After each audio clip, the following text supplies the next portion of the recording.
বেলাল মোহাম্মদের ২১-এর প্রেরণা কবিতাটি।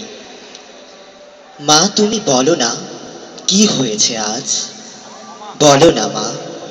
ঘুম থেকে উঠে সারা পথে ঘাটে দেখি যে কেবল ঝড়, রক্তের বুঝিবা বান ডেকেছিল সারা রাজধানী লাল লালে লাল। লাল রঙে রঙে আমারই হাত লাল যদি হতো, কি বলো মা তুমি, তাই যদি হতো। এ কি মাগো, তুমি কাঁদছো যে? লাল রং কত সুন্দর দেখো না তুমি।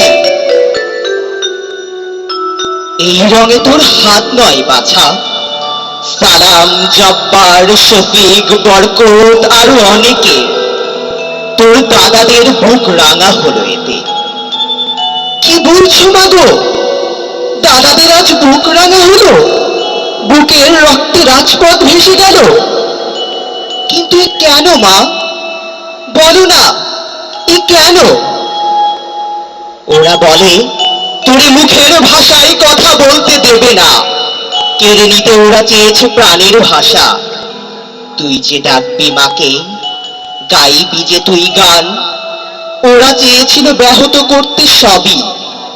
দাদারা যে তোর সইতে পারেনি, তাই গুলির সম্মুখে বুক পেতে দিল, রাঙা করে দিল সারা রাজপথ। আর বলে গেল, তুমি বড় হও, বড় হও তোমরা সবাই। তারপর একদিন এমনই রক্তের রং দিয়ে সবে হাত রাঙা করো। লাল রং রক্ত কত যে সুন্দর বাছা, হাতের তোদের সবল করে নে বাছা। কোনো দিন যেন ভুলিস নে আর, লাল রং রক্ত কত সুন্দর, লাল রং রক্ত কত যে সুন্দর বাছা। সবাইকে ধন্যবাদ।